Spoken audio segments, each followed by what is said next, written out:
We'll give a moment for people to continue entering, and as you're entering, feel free to say hi in the chat and let us know what number of the summit sessions this is for you.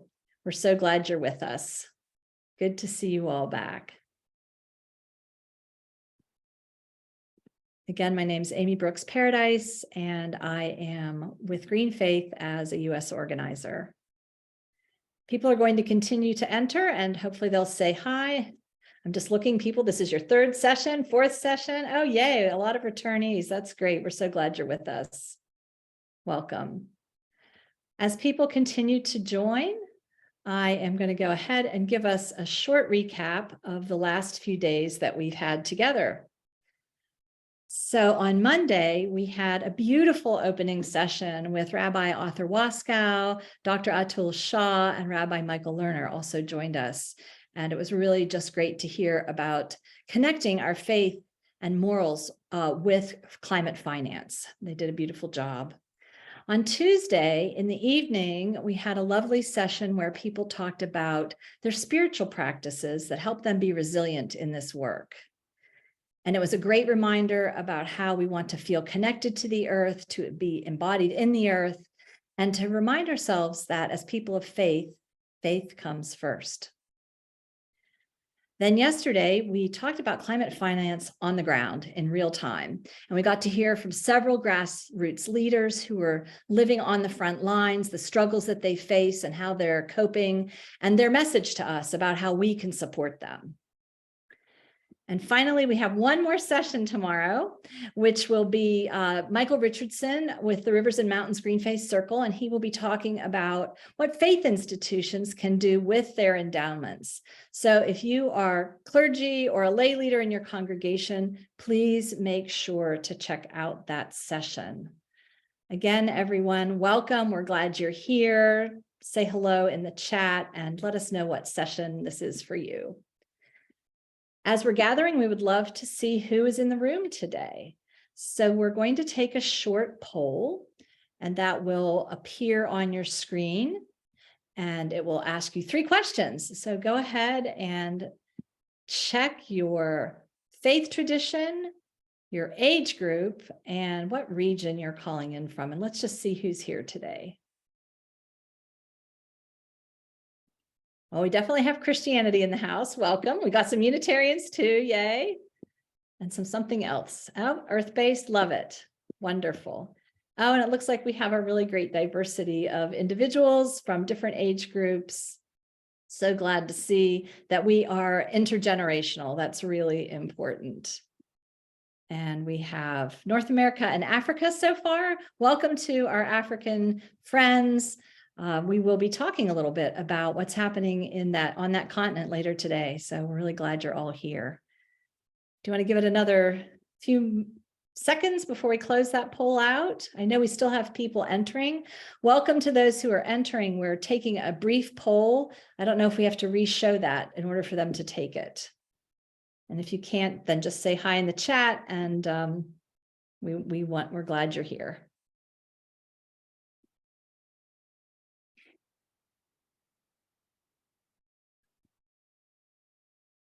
All right, there we go. Wonderful. Oh, and some people arrived from Asia. That's great. Welcome, everyone.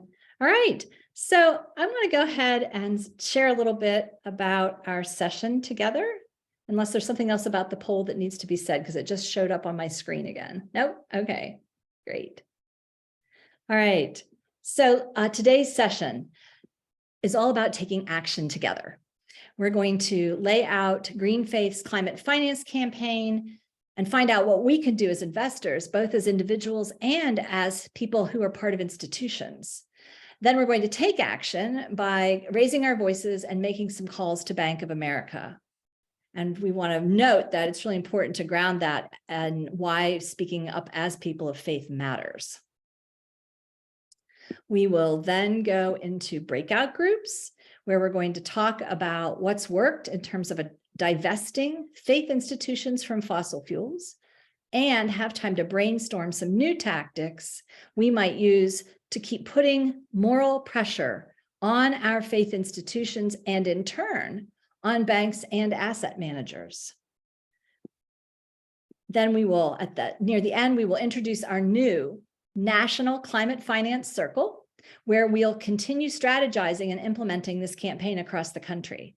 And that's a new effort that we're starting, and we hope you can stay to be a part of that, because we really want you to be in on the ground level of planning this new climate finance circle.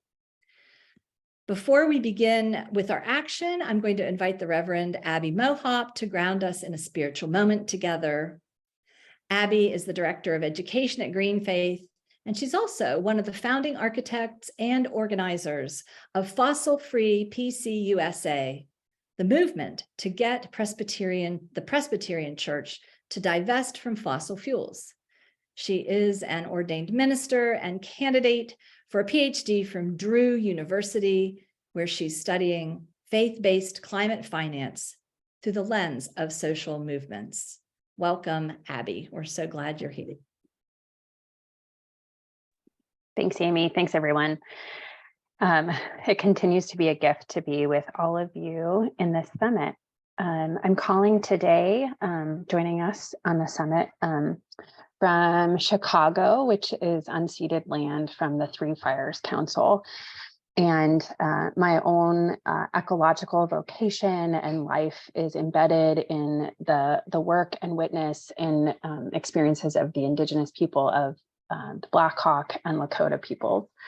My study and research and movement building is also in the lineage of Diane Glave, Christopher Carter, Leah Thompson, all Black scholars and historians of how we've identified and talked about environmentalism as people of faith in the United States. And I'm coming to you today as a Christian minister ordained in the Presbyterian Church USA for almost a decade.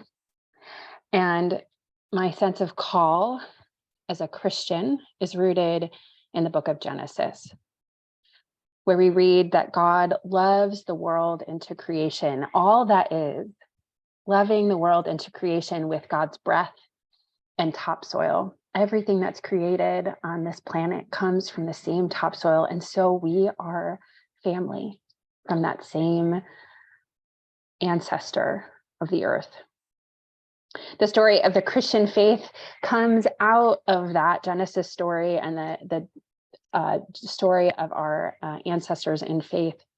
And it's rooted in a story again and again of this God, this creator who loves all creation and resists empire again and again, and resists bullying on the part of people with power, rejects systems of oppression, and demands that God's people love the stranger, love the marginalized, love people and parts of the world that have been pushed aside. And it's the same God figure that calls each of us to rise up with those who have been marginalized. Jesus's ministry is about enacting a faith, not a passive faith, but a faith that shows up and changes lives and the world. It's a ministry, a living out of what we say in the Christian world as the greatest commandment, to love each other, to love each other. And sometimes it is dangerous in the world to love each other, because to love each other requires us to demand that institutions and industries that harm others must be held accountable. And what the story of Jesus, for those of us who are Christian, tells us is that when you stand up against empires and systems of oppression and systems that are wrought by capitalism and money, is that you might lose your life for demanding that the world be better and more just and more compassionate and more in alignment with the lives of those who've been marginalized. It's dangerous to be faithful. And that's what we're called to be, to love God with our whole selves, to rise up together as people of faith and to make the world a better place. We know that people of faith acting together are powerful, and that power can also call us into humility and joy and connection. We live in a world now that can feel like it's dominated by suffering. Before I lived here in Chicago, I lived just outside of Allen, Texas. And so my heart is with those people in the world who are grieving another mass shooting in the United States. A mass shooting that is rooted in capitalism and white supremacy and fear of losing power. And it's rooted in violence. We live in a world that can feel like it's dominated by suffering. And the part of the work that brings us here today is about responding to suffering that is created by the fossil fuel industry and funded by banks and asset managers that give money to that industry. And they make it worse. Jesus said multiple times in his ministry that where our treasure is, there our hearts are also. Our hearts are meant to be focused on God, not on how much money we're making, not on the role of how much power we can have in the world, not on creating systems of oppression. We're meant to be focused on God and each other. That's why in Fossil Free Peace USA, the 12-year-old movement to divest from fossil fuels in the Presbyterian Church, we relied on this language of where your treasure is, there your hearts are also. It comes from the Gospel of Matthew.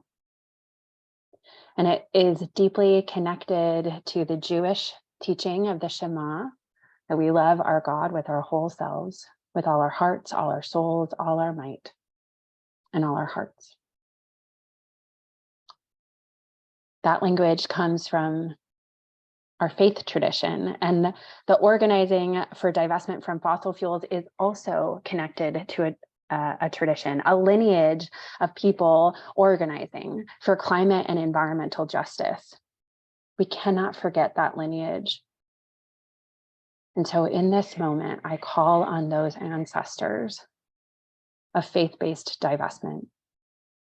Because as we move into the next phase of our organizing as people of faith together, we can't forget where we come from. We can't forget workers who have organized together to be seen as valuable members of economies. We can't forget people who were brought from the continent of Africa to the United States to be used and exploited. We can't forget the power of the movement to divest from apartheid in South Africa. We can't forget the power of the movement to divest from other systems of oppression. We can't forget that where our money is shows value and power. And we can't forget environmental justice movements like the ones that happened in the mid 20th century in Warren County in North Carolina in the United States.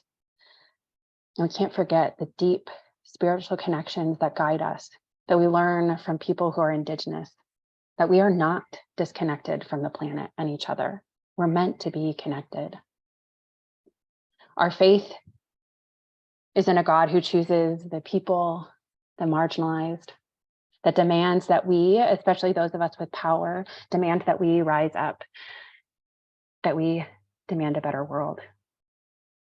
The divestment from fossil fuels movement represents about $40 trillion, trillion with a T, and it's a number that I will never get tired of saying because it's beyond comprehension. It's also an incredible benchmark of what happens when we work together as people of faith and across different sectors and people who just refuse to say that we would invest our money in fossil fuels anymore. And in the Peace USA, it represented 50 presbyteries or regional bodies that represented thousands of people saying, no more. We will not put our Presbyterian money in fossil fuels. We can't do that and still be faithful Presbyterians. Yesterday, my colleague Baraka said that banks like Bank of America are invested in his extinction. And I reject that we can be faithful people of any faith and support banks like that. So let's resist together. Let's rise up. Let's rise up, faithful to our faith traditions and faithful to the movements of people of faith who have come before us. Let's rise up, faithful to this planet that holds us. And let's do it together, because only then can we be faithful to all of our ecological vocations. And we can do that with love and joy and breath and the topsoil that is our family. Amen. Amen. Thank you, Reverend Abby. That was so beautiful, so heartfelt, and so powerful. I'm touched, and I'm just, we reject that we can be faithful and still invest in climate destruction. That's the guts of this. And the other piece, that we can do this together. So let's move together for the rest of this time. And we're going to begin by talking about how we can take action together. And we're going to actually take action together just to practice that. And so I want to talk a little bit, I think Abby set the stage really well, but I'm going to just talk a little bit more about why this is so impactful when we do it together. We know that fossil fuel projects just can't operate without money. And so if we turn off that spigot, if we take away the financing, then we take away the pollution of communities right at the source of extraction, which is often those frontline communities. And also this whole transfer of the dirty fossil fuels going through communities throughout our countries. When that doesn't happen, we are safer people, and we also lessen their ability to further pollute the climate. We, as people of faith, are part of a huge community of people all around the world. And we hold moral authority and cultural approval that banks and asset managers care about. They want their businesses to be in good standing. So we need to call them out when they aren't. And so for these reasons, we must continue to put pressure on the biggest financiers of fossil fuel infrastructure. In the past, we've seen banks and asset managers pledge to move their money away from these destructive industries, but they're only going to do it if they feel there is consistent pressure. So we have to pay attention and keep moving on the pressure. One thing that happened in 2021 is the Glasgow Finance Alliance for Net Zero was established. And a lot of big banks and asset managers signed on to that. There's also a subgroups of the net zero asset managers called NZAM, and then we have NZAB. I don't know if you say them or just do the letters, NZBA, which these are the net zero asset managers, and the Net Zero Banking Alliance. All these groups are saying we're going to get to net zero by 2050. We already know that that timeline is too long, too slow. But in addition, even though they've signed on, they're not acting on the pledge. In fact, some have even threatened to leave, including Bank of America. So we must not be fooled by the greenwashing and the green hushing, I just heard that word today, that's happening in our financial institutions. We actually need to hold them accountable. So today we are going to target a particular bank by making calls. And this is a really simple tactic that we can do, not just once, but over and over again. We want them to know, like the woman in the Bible, that we're nagging, we're coming back, and we're going to keep nagging and keep saying, we're here, we need you to do something. You can do this with any company, not just Bank of America, so it's replicable. And you can do this in your Green Faith circle, with your faith community, or any group that you are working on climate issues with, by doing what we call an action hour. And we're going to do a little very mini action moment today. Finally, it's a great way to educate people about what's happening and to build your group and have an impact all at the same time. So as I said, we are going to be calling into Bank of America. And as we learned yesterday, for those of you who are here, but I'll recap it a little bit in case you weren't, as we learned yesterday from our grassroots leaders on the front lines of fossil fuel infrastructure, the livelihoods of so many people are being disrupted every day. Baraka Lenga one of our Green Faith leaders in Tanzania talked about the East African crude oil pipeline known as EACOP. This pipeline is being built by Total Energy, which is a French company. And as you might guess, one of Total's funders is right here in the US, Bank of America. It cannot be overstated what a travesty this pipeline is. 180,000 families are being displaced by this pipeline. They're being compensated so poorly that the money they get 4 years after they were promised the money is not enough to buy new land. Where will these people go? Where will they live? How will they farm? Here's a quote from the Stop EACOP campaign website.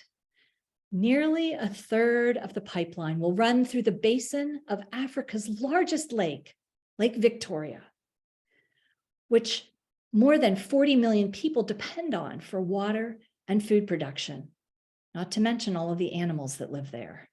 It will cross numerous rivers and run through thousands of farms. Just one spill or leak could have absolutely catastrophic effects on the vital freshwater sources and the millions of people that depend on them. The likelihood of a spill or leak is high, not only resulting from accidental damage or poor maintenance, but also because the pipeline will traverse an active seismic zone that regularly experiences earthquakes.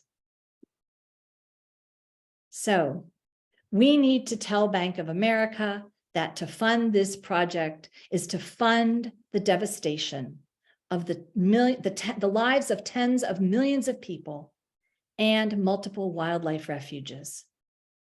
Not to mention a carbon bomb that will pump an extra 34 billion with a B, tons of carbon emissions every year. So we are going to take action together to say, this is wrong, you must stop, and we're going to do it together. So what I would like to do next is to drop into the chat a copy of this document, or if someone can help me, because I don't see the chat up for me. Oh, here it is. I got it. And I'm going to ask you to open this up so that we can kind of follow along together. And here we go. There it is. So go ahead and click on that link and let's open up this document and take a look. So we're going to, this is our Green Faith action for today.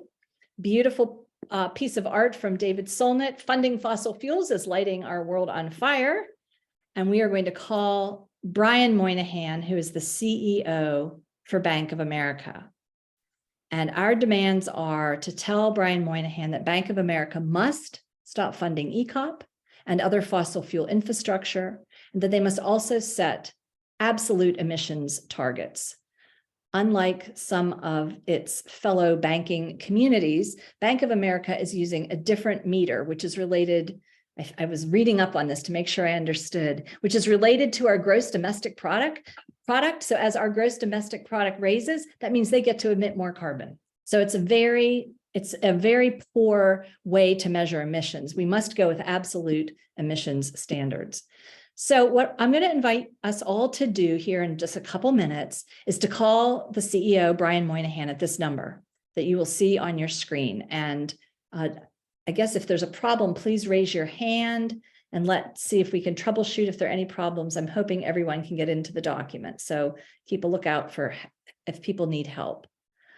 So the number that's here will take you actually to a recording. We won't actually get to talk to Brian Moynihan. That's a big surprise, isn't it? But we will leave this message. So, and you're welcome to change this a little bit if you need to. I tried to make it as short as possible, but it says, you can say, hi, my name is Amy, and I'm calling with Green Faith in the United States, or I am calling with Green Faith in Tanzania or Kenya or France, wherever you are. And then we want to identify ourselves by saying, I am as a person of faith. We want to lead with that. I am concerned that Bank of America continues to finance the expansion of industries destroying our planet, particularly EACOP. So we're going to mention EACOP, the East African crude oil pipeline. And then we know we cannot continue to invest in fossil fuels if the world is to keep global warming below 1.5 degrees centigrade. And that is has been clearly established in the Intergovernmental Panel on Climate Change reports multiple times. We want to then say, I urge Bank of America to commit to ending all financial services for any project or company that is engaged in the expansion of the fossil fuel industry, and to update your 2030 climate targets to apply an absolute emissions metric to your lending portfolio. And then it just finishes out with, they have this on their website, Bank of America says it cares about its customers, but then what we want to say is you're continuing to finance industries that jeopardize our livelihoods. And then remember to say thank you. So we're going to invite everyone to make this call. And then when you are done, if you scroll down, would you please, we hope we'll have time to do this, send an email to 3 of your friends. And you can just copy this email that's right here in the document and send it to 3 friends and invite them to join you. Because remember, when we do this together, we're more powerful. And we're just going to have kind of an ambush of calls or emails today to Brian Moynihan, just to let him know that we're still paying attention. Because unfortunately, at their annual meeting, shareholders meeting just a few weeks ago, they refused to budge on any of these issues. They voted no to everything. So we want to say we're not giving up, we're coming back. And then hold on to this link, because then there are other things that you can do later after you go away. You can include sending an email message to him. I put the text in, and you can also even do a take-home action with members of your congregation, snail mail letters. And we have all of that wrapped up for you in this one neat package. So what we're going to do is everyone should be on mute, and we're going to take just a couple minutes, make this phone call. And if you have time, go ahead and send an email to 3 of your friends or post it on Facebook. And I'm going to pause here and see if we have any questions before we start jumping into this action together. And I cannot see the whole view. Let me see if because I'm highlit, so I can't see everybody. Are there any questions? Are we good? Amy, people are already calling, so. Yes, I'll put the phone number in the chat. Great, Susan. Good idea. I thought about that while I was talking. So thank you for reminding me. I'll do that right now. Oh, Chelsea, are you doing it? Great. Thank you. Wonderful. Go ahead and call, send your emails, and keep track. If you go further down, keep track, and we'll check in here and know what's happening. And give us a thumbs up or let us know in the chat when you've made the phone call. Yay, Daniel's done.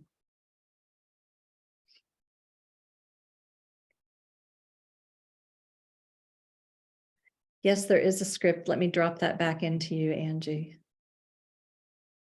You can also write from your heart. That's always good. Here it comes. There you go. Okay, I'll see if I can put the email in the chat. Good idea.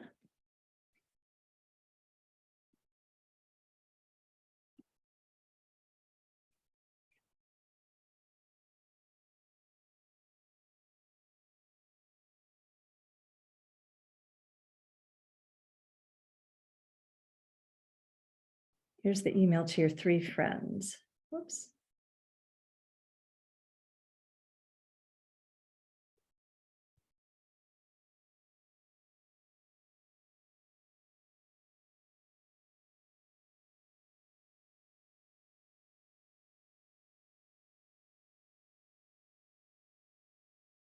I'm seeing some love for Abby for her beautiful opening.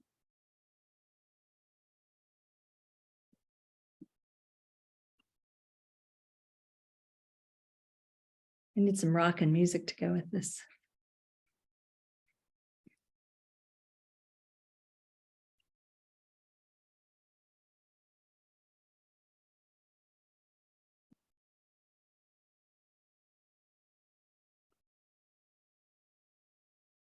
Yay, I see some people are finishing. That's wonderful.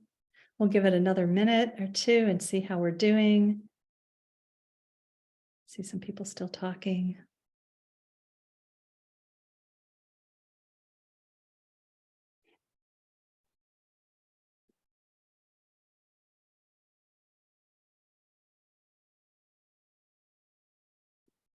Fawn, I love what you wrote. That's beautiful.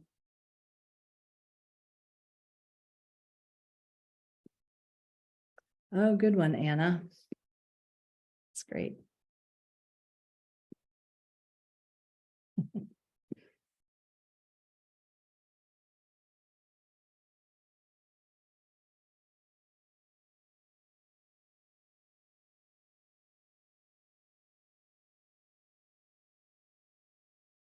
Yes, and I see directions for other ways you can use this. So all kinds of ways that you can take this with you. So definitely hang on to the link.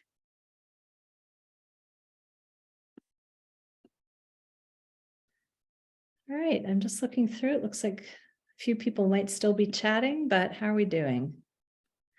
How about if you are done with the first part, if you're done with the action, you don't have to do everything in that packet. You can take it home and do it. Why don't you give me a thumbs up? Let's see how we're doing. See a few thumbs up. There we go. Oh, they're showing up now. Great. All right.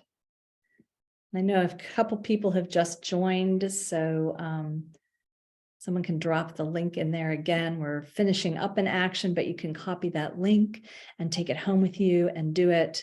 And you can do it with a group of people in your congregation. You can do this many times. You can do it every morning when you get up. Let's keep the pressure up. I didn't know I was going to be such good friends with Brian. He doesn't even live in Charlotte where I am, which is where the Bank of America headquarters. He lives up in Wellesley, Massachusetts. Yeah, people who live in. I asked him to give me a call back if he could.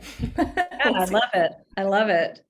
Well, and Anna pointed out that's why she quit banking with Bank of America a while ago, because of this very problem. So some people are already divesting. We love that. It's great. All right, friends, I'm going to call us back to our group. Again, make sure you have the link. You can use this again and again. You can use it with your circle. You can use it with your friends, anybody that you think would be interested in this effort. And I know some people were noting, but it would be really cool if you wanted to put in, like, if you made a call, how many people you contacted. It'd be fun to just kind of see the numbers, because we have a good number of people on this call. And it's kind of fun to think about Brian Moynihan getting how many people we have, 70 calls. And then we're reaching out to 70 times 3, that's 210 friends maybe. So it has an impact. Let's hope that they can follow up. So feel free to let us know. Ruad just said, emailed 8 Quakers. I love it. That's great. Yeah, and you absolutely can make this message your own. Sometimes people don't have an idea of what they want to say. So really it's really more of a template what you can use. And will there be an in-person demonstration in Charlotte? Patrick, there was on April 24th. It was beautiful. Oh, someone said that. Thanks, Sarah. All right. So let's keep moving. I would love to hear from a couple of folks if we have time. I think we have a minute, just a minute. If what you felt like was successful for you about this, and maybe we just put it in the chat real quick, what you felt was successful about this, and if you had any challenges, because this will help us learn and make the process even smoother. So if you have a success you want to name, or a challenge that you experienced while doing this, go ahead and put that in the chat. And we are going to carry on, and I'm going to turn it over now to my colleague, the Reverend Chelsea McMillan, who will take us into our next part. Thank you, everyone. Great job. Thank you, Rev Amy. That was amazing. Feels so good to make those calls, and it's easier than it feels like it's going to be. But yeah, let us know if you emailed some friends. Let us know. Let us know in the chat how this action was for you. And thank you for taking action with us. This is we're really creating this momentum. The wave is growing, and we need everyone to be a part of it. Because we're part of this movement together. We're building a movement of people of faith who are aligning their money with their values. Direct action, like we just did, like that was a direct action to make these phone calls. is really important, and it is an important part of our campaign.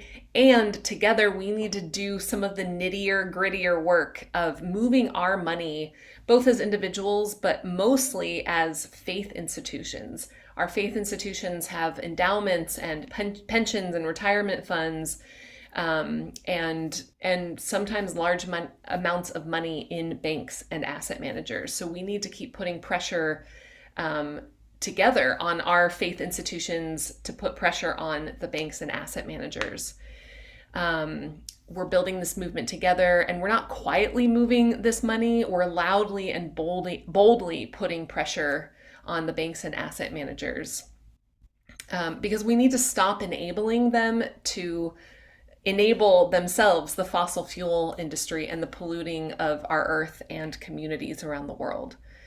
So when they continue to enable the industry, when finance industries continue to enable the fossil fuel companies, we need to collectively rise up and loudly move our money and tell them why, and to touch the hearts of others. There are people around the world who want to do something, and we as people of faith can be leaders in this. So where we put our money matters, especially when we're doing it as part of this bold movement together. And most of us already know that aligning our money with our values is important. Many of us have already taken certain, have made certain lifestyle choices because we're woken up to the climate crisis. So I want to hear in the chat, actually, what are some things that you've done in your own life that you started doing when you learned about the climate crisis? That might be starting a compost pile or using less plastic. There are no right or wrong answers here. Everyone does things that they need to do for their own lives. So we're not here to say that one choice or another is the best. But for example, Rev Jean and Mike Kataoka went vegan. That is definitely a choice you can make to cut down your carbon footprint. What else? Maybe cars you drive or don't drive. Sarah started to organize. That's where the power is. Yes, thank you, Sarah. Patrick hasn't owned a car in 9 years. Amazing. There are lots of things. Sherry's been composting all food waste, heading in the direction of veganism. Sally has a no-fly pledge. Wakil is helping facilitate a group in your spiritual community. Excellent. More organizing there. I'm sure there are many things that we've all done. Again, no right or wrong answers here, but we tend to change our behavior when we care about something. And many of our faith institutions have done this as well. So you could also put that in the chat. Maybe your faith institution changed all of your light bulbs to LED light bulbs, or maybe your faith institution installed solar panels, or stopped using plastic cutlery for coffee hours. Would be great to hear a lot of those things as well. So again, these are all examples of how we have already been leveraging our money in alignment with our values. And for many of us and many of our faith institutions, there's another step, and that is to divest our money from these financial institutions and the fossil fuel industries. Divesting the average retirement account from fossil fuels has a greater impact on greenhouse gas emissions than any of these lifestyle choices, like eating less meat, driving an electric vehicle, and composting. And when you think about our faith, and so that's just on a personal level, like if you have a retirement account, that makes a bigger impact than all of these things. So think about the impact that your faith institution can make. Many denominations especially have lots of money at their disposal to move. They have power to make different choices with that money. So again, we need to move our money as investors, both as individuals, but also as faith institutions, as we continue to build this movement. So this is the climate finance campaign here at Green Faith. We are building this arc of pressure, this trajectory of pressure. And we're all at different points on this trajectory. Maybe we've already moved our money. Maybe our faith congregation has already moved its money. But we're all part of the same movement, and we need to continue to tell that story together. So we've got two targets here. One is banks, and the other is asset managers. The banks lend money to oil and gas companies, often lending money for specific projects like new oil pipelines, like we just heard about with the EACOP campaign. Asset managers buy shares in oil and gas companies on the stock market. So they're both propping up the fossil fuel industry, but just in slightly different ways. The pressure that we can put on these different financial institutions is similar in some ways, but there are some nuances, and we don't have to get into all of that right now. But these are the two targets that we need to start putting pressure on, or continue putting pressure on as faith institutions. So the first step might be calling up your congregation's bank or asset manager and asking them about moving your money out of the fossil fuel companies and into more sustainable energy companies. And then to put pressure on them, like, so let's say you have money in Chase Bank, or your congregation has money in Chase Bank. You want to call them up and say, listen, you need to take my money that you're investing in fossil fuel companies and put it into something else. And then we can also say, you also need to stop funding fossil fuel companies. So you need to stop putting money into Shell Oil or ExxonMobil, et cetera, et cetera, et cetera. And then when they don't do that, we need to speak up. We want our money. We want to remember that we want to align our money with our values. And that means if we are customers of these institutions that are putting money into these fossil fuel companies, we need to make our voices heard. And when they don't listen to us, which often happens, then we need to actually take our money out of these financial institutions. So we can do this for both banks and asset managers. It gets a little bit trickier and you don't have to remember all of this information, but I just want to paint the picture a little bit for you all. Oftentimes with our banks and our congregations have autonomy over their own bank accounts. So we can actually just go to our faith institution, our congregation, and see what the process would be for moving money out of that bank. For asset managers, it can get a little more complicated because many of the denominations are structured in different ways. There are some more democratic denominations where some of the retirement accounts are pooled into a general pool, and you have to kind of get the whole denomination on board before you can get that money moved. Other denominations are more top down, and so then you have to really get those leaders and those people who are in control of the money and get them to move the money. So there are challenges both ways. But there are different tactics that we can use to move these different types of denominations. And just as a quick thing, be sure to check out, if you're interested in this work, and especially if you're already working with your congregation, make sure to come to our session tomorrow with Michael Richardson, and we'll be speaking specifically about endowments that faith institutions have and what we can do about moving the money from those endowments into fossil fuel free funds. And then one other thing is, additionally with the asset manager campaign, we have this letter that we've written to asset managers to ask them to adhere to moral standards. And we're going to share that in the chat. We've been sharing it all week long, but if you haven't signed it yet, please do right now. And we'll give you a minute or two to do this. There is a letter for individuals to sign on to, and there is a letter for faith institutions to sign on to. So if you can sign your faith institution onto this letter, please do that. And we'll get those links in the chat for you in just a second.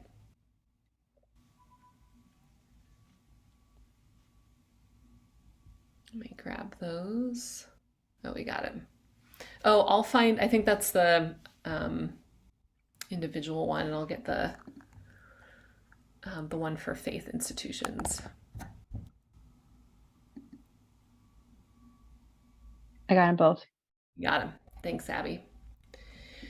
Okay, so actually, we're going to give you a minute or two to fill this out and give us a thumbs up when you have signed it, or if you've already signed it, because I know we've been asking you all week long, and many of you have probably also signed it last year. And actually, let us know in the chat if you have signed your faith institution onto it, or think that you could sign for your faith institution. That would be amazing. So as you're doing this, just again, this is all part of an important, this is all an important part of telling this story, that we need to start moving the money, but also show the public and show these financial institutions that we are doing this, and that as people of faith, we care about where this money is going. So we're going to start tracking this money and see how much we are moving as faith institutions. And as we actually do the work of moving the money, we'll continue to do direct actions to keep up that public moral pressure, which is so important in telling this story. Again, I think, some of this has already been mentioned with when Reverend Abby was leading us in the spiritual movement, but we know that when faith communities get involved, things change. We've seen this happen in South Africa. We've seen this happen in the civil rights movement here in the United States in the 60s. We know that, as people of faith, we have an understanding that money is important to taking care of a community. And so divestment campaigns and boycotts, like we saw in the civil rights movement, that was from a fundamental understanding that economic leverage is really important in getting people to move to shift public consciousness. So this is really critical, really, really important. And so as we're doing direct actions, we need to actually put our money where our mouths are and move it ourselves and get our faith communities to move it themselves. These movements were successful because everyone did it together, because we rose up together, we made a moral stand, we called other people into account, and it's critical to pushing the movement over the edge. And faith communities already know this. Faith communities have already pledged to divest collectively $6 trillion from the fossil fuel industry, but much of it has not actually moved yet. It can get hard. People like to use all kinds of excuses for why they haven't moved the money yet. And again, we are here to hold them to account and say, it is time. You said you would, it's the right thing to do. Now we're actually moving our money. So we are going to shift a little bit and go into breakout rooms where we're going to do some collective wisdom building together. We know that many of you have already been involved in this work and we want to learn from you, but we also together want to keep on brainstorming and heartstorming for tactics that we can use in moving this campaign forward. How can we keep on applying pressure to banks, asset managers, and our faith institutions? So start thinking about that. If you're someone who's already been involved in a divestment campaign, if you're already involved in talking to your bank about moving, or talking to your congregation about moving its money, what's worked for you? What are some struggles that have arisen for you as people of faith? And then together we'll keep talking about what are some new tactics that we could use to keep moving our faith institutions, and in turn the banks and the asset managers. So we're going to go into breakout rooms right now, and you'll have a Green Faith staff member with you facilitating, and we'll do a couple of rounds on if you've already done some of this work, if you're involved in this work, we want to hear from you. And then we want to hear from everybody. What are some tactics and things that we could do in this campaign? Again, we're all on different points of this trajectory. If you're completely new to this, amazing. We're so glad to have you, and we know that you'll have amazing ideas as well. We want to hear from everybody. This is a US-based campaign, so if you're not in the US, we want to hear what has worked for you, what's some wisdom that you have. Think in parallel about what might work in your community. We're always learning from colleagues in other countries, so also you are totally welcome in joining these breakout groups and helping brainstorm. Okay, so we're gonna break out into these groups. It'll probably be like, it looks like 10-ish people in each group. So that'll be nice. We'll get to meet some people from all over the country, all over the world, and you will be with a Green Faith person. And if you have any questions, your Green Faith staff member will be your fearless leader and will help you out. But yes, so let's go into these breakout rooms. Let us know when those are set up, and we'll have, let's see what our timing is like right now. We're moving right along. Let's do 15 minutes, and if we need some more time, I think we have a few minutes to play with. So just let us know. You can come back into the main room and say we need a couple more minutes, but let's start with those 15 minutes, and then we'll do a report back. Okay, so see you in those breakout groups. Oh, and I'll get the, hold on just a second, let me share the notes document. I did it already. It's in the chat. Great. I think Amy was asking for it again. All right, see you back there.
need more time, Chelsea? Yeah, I think Okay. we could do like maybe 3 more minutes. I think that'll be fine for people. Yeah, I figured. Okay. Cool. Thank you. Okay. How do I get back?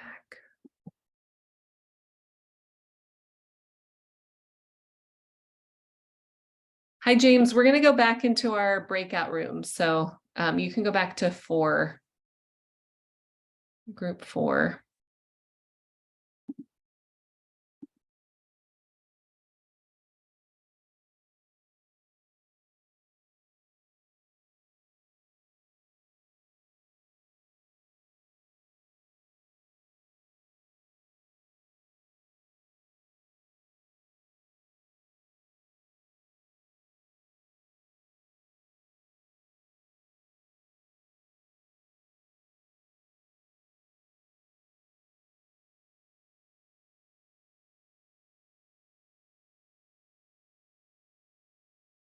I accidentally closed them, Chelsea, as I was trying to reassign. Sorry. I'll send people back. Do you want to Yeah, send? let's go back. I think that's fine. Okay, I will announce that. Whole glitch. Yeah, it was great.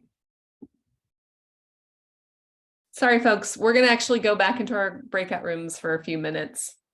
Yeah, we have some extra time, so hopefully Yeah. we have more conversations to have. Yeah.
Awesome. Welcome back, everyone. How was your group? So thumbs up, thumbs, I don't want to see any thumbs down, but I'll ask the question anyway. Sounds like extra time was needed, and maybe we'd want even more time at some point. I was definitely hearing that in my group, that continuing to talk to each other and help each other, like hold hands through this process, would be an important part of the work. So we'd love to take a few minutes to do some report back on what's worked, what are some new ideas. I don't think we have time to hear from every group, but if maybe some of the facilitators could just chime in and, one or two of you unmute and let us know. And yes, of course, let us know in the chat what you're feeling about, what you're thinking and feeling. Can I hear from Allie or Amy, Sarah, Anna, Abby? We had a rich conversation, mostly sharing stories of where we've been, struggles from that. The faith institutions can take a long time to shift, or often the grassroots doesn't have the communications tools and the power and leverage that our faith institutions do. So talking about the struggles and power differentials and ability to outreach and build your base being a challenge. We talked about this. One thing I loved from our brainstorming was about how do we, what are our metrics around our return on investment, and how could we really measure dollar value against the value of a livable planet for future generations. I thought that was a really powerful critique of the way we think about our investments and how they need to give us a return. So there is some powerful moral messaging there from Sherry. Check. Wow, thanks, Allie. Yeah, and I feel like that's a tension as people of faith. We're like, it's not about money, but we also know money is part of the picture right now. So how do we kind of hold both of those things and message around both of them? Thanks for that. Sarah, I see your hand. Yeah, I'll just share two highlights from our group, which one was just around wanting to work more with youth and young people, and how that could be a really good inroad for people who aren't already entrenched in the big banks and have their accounts there, but people who are just starting to open up bank accounts. And then another theme that we talked about was preparing earlier this time around for the shareholder meetings next year, and really having a stronger and beautiful faith presence that has a lead up to the shareholder meetings. So those are some things that we talked about. Awesome. Thanks, Sarah. I love those ideas. Who else? Amy or Anna? Anna, do you know? Amy. Sure, Okay. I can go. Well, we were lucky to have Ellen Wood in our group, who's been organizing with the United Church of Canada. Hopefully I have the denomination correct, and was able to get all of the different regional councils to submit a resolution to the General Council to get them divested out of a mine that people from her community had visited personally. And it was unanimous, but then the General Council executive rejected it, which is the first time that's happened. And so they're continuing to organize to make sure, even though they said that they've moved it into a green investment program, they won't release who they've changed to. So they're still digging to make sure they didn't just make some pretty greenwashing happen, and they actually got the results that people want across the country. We also came up with some really fun tactics, like Twitter storm, going into branches of churches and offering prayers and singing. That was something Ellen also had shared with our group as a way to really level up the pressure on these banks. She said security didn't know what to do with us. So we've been talking a lot about singing among the Green Faith staff team as well. And then, yeah, just working at the denominational level to make sure Even when there are promises to get money out of fossil fuels, it really is happening. I'll stop there. Amazing. Thanks, Anna. Amy? Yeah, sure. We had a couple of people who were very involved with Lutherans and the UCC church about some different things that have happened in those denominations. I think the most touching thing was the experience of going ahead and having a vote and then being sort of accosted when they came out of the voting room about why did you do that by the financial people. So it definitely creates some pushback, but standing strong in that work. I thought one person had a delightful note, which is, well, first I just need to ask what's going on at my church. Like sometimes we don't even know, or our faith institution, to just ask, like, where is our money invested? And then we brought up, taking back the tool that we shared today as one way to introduce the idea to people, to begin thinking about it, or doing a presentation. Perhaps Green Faith could start doing some training for people to learn how to do presentations. So lots of cool ideas about how we can approach this question in our congregation and get people more aware. Yeah. Thanks. I think we have a minute. I would love to hear from both Rose and Abby.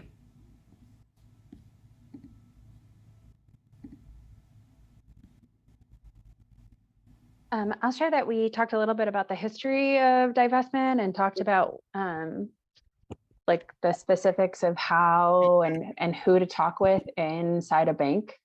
And I feel like we talked a lot about I just like feeling like we need to do our own self-education about a bunch of different things in order to have the conversation. And I think that's it. We had a really strong, fun group. We also talked about the reality of organizing around climate change in North Dakota.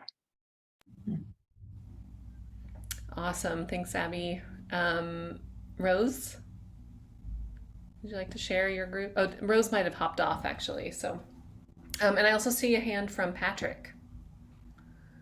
Can we have, there we go. Yes, thank you. I just wanted to comment that, can you, yes? You're breaking I just up a wanted little to bit. comment that I heard about people, or one person, and I saw in the chat another, oh, I'm sorry. I don't know how to fix that. Can you hear me now? I think it's okay. It's coming in and out, but we're Or getting it. should I just write it down? Basically, you can, if talking about return. Yeah, Patrick, I think we'll have to have you type this. Okay. Yeah. Well, it's actually good to, from what we've learned on Tuesday, to ton return. Okay. Okay. Yeah, sorry. You could try turning off your video too, but it looks like it's you. I'll type in the chat. Okay, thanks, Patrick.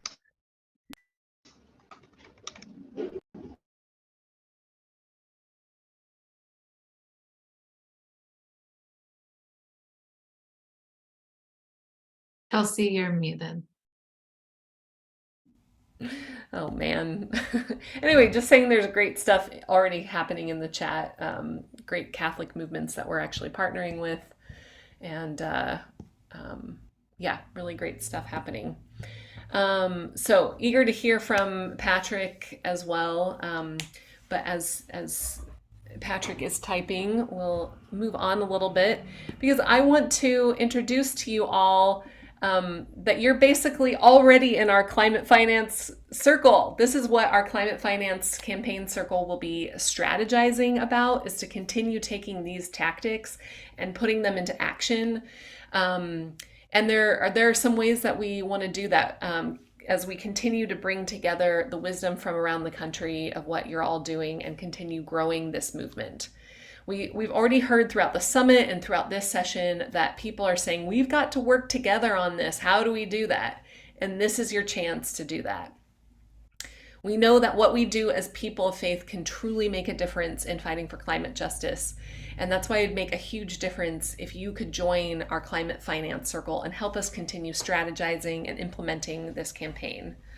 You don't have to be an expert, although it sounds like we do have some experts out there, and we'd love to have all of you join us wherever you are in this journey. And so let me talk about it real quick, and then I want to see if you're with us. I think one idea that we've had for this, or just to break down the structure of this group, is that we need to work together on educating other people of faith. That's something that I was hearing a lot about from these sharebacks already, is that some people don't even know how bad the climate crisis is. They don't know what divestment means. We can do this. We can keep on spreading the word and educating each other and our fellow people of faith. That's also going to take outreach. We need folks working on reaching out to other people of faith, people who haven't heard about this, people who, congregations who are like, yeah, we've changed our light bulbs, but we don't know what the next step is. How do we connect to those people? We need your help in doing that. We also need help in research. We need to sort of map out our different denominations and see where are our points of leverage and points of pressure. And then we need folks thinking about actions. How can we keep doing the call-in actions that we just did? How can we keep showing up in person to headquarters like Bank of America and BlackRock? We need people planning these actions, because there's just so much creativity, so much knowledge and wisdom right here in this Zoom room, and you're just a fraction of the people who are doing this work, who want to be part of this work. So those would be our sub-circles of this larger climate finance group. We need people in education, we need people in outreach, we need people doing research, and we need people doing actions, and we can all do this together. So if you are interested in this, let us know in the chat, or give us a thumbs up if you're like, yes, we want to hear a yes. Who's with us in this work as we keep on pressuring our faith institutions, as well as the fossil fuel companies and the financial institutions that fund them. We have an interest form. Was that put in the chat? It is, Chelsea, but you need to update the permission in the back end. Oh, let me do that really quickly. And as you do that, you want me to keep doing sharing about the climate finance stuff? Yeah. Let's take another minute or two to do that. Thanks. Yeah. So we're so excited about the climate finance circle because as Chelsea said, we know that people of faith truly can make a difference when we're fighting for climate justice together. And there's going to, in the climate finance circle, there's going to be a variety of different teams doing education, outreach, research, and it's going to be awesome to work on this together. And it's going to be awesome because we're carrying together, or we're carrying forward the wisdom of this group. But it's also not just talk, it's action too. And it has tangible results.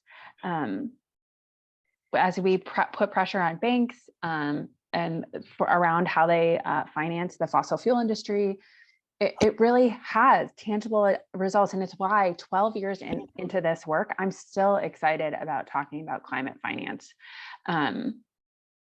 Because so much of responding to climate change feels abstract and hard to wrap my head around. I love this work because it's tangible and real. And it's rooted in our faith and connected to how we can really live out a part of our faith tradition. So if you refresh the link, does it show up so that you can say, yes, you're in?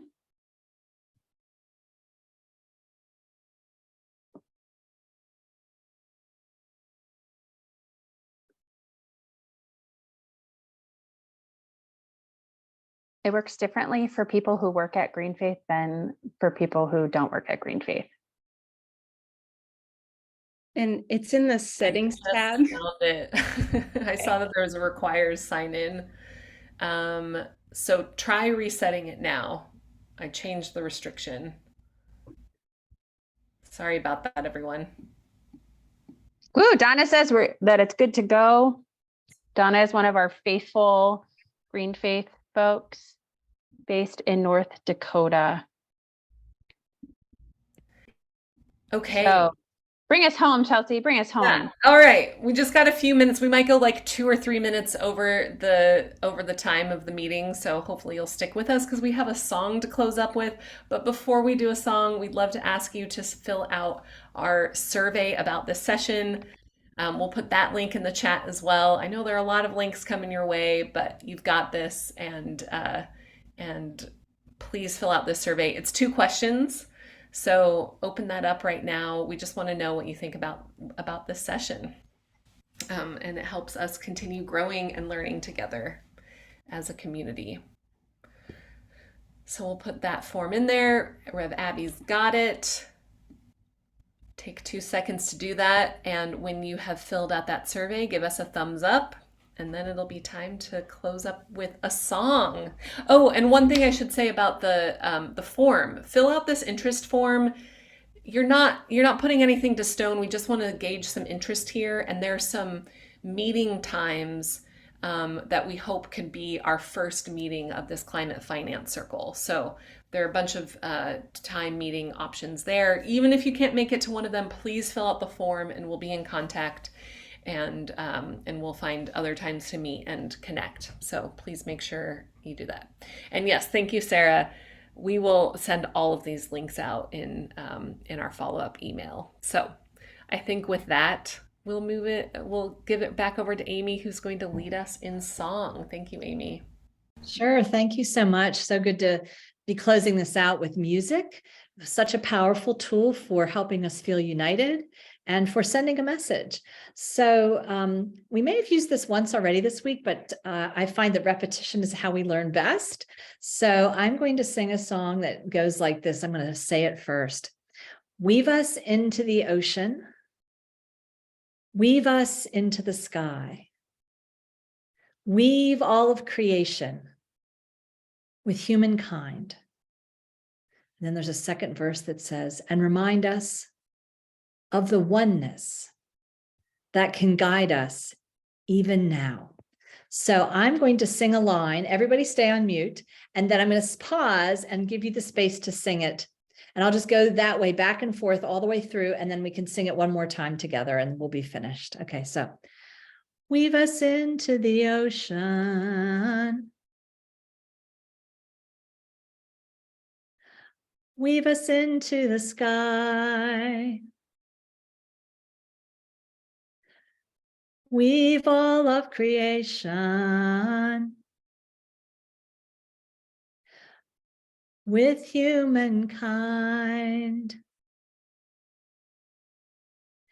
and remind us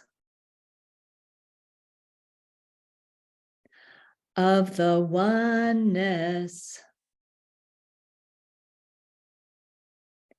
that can guide us even now. All right.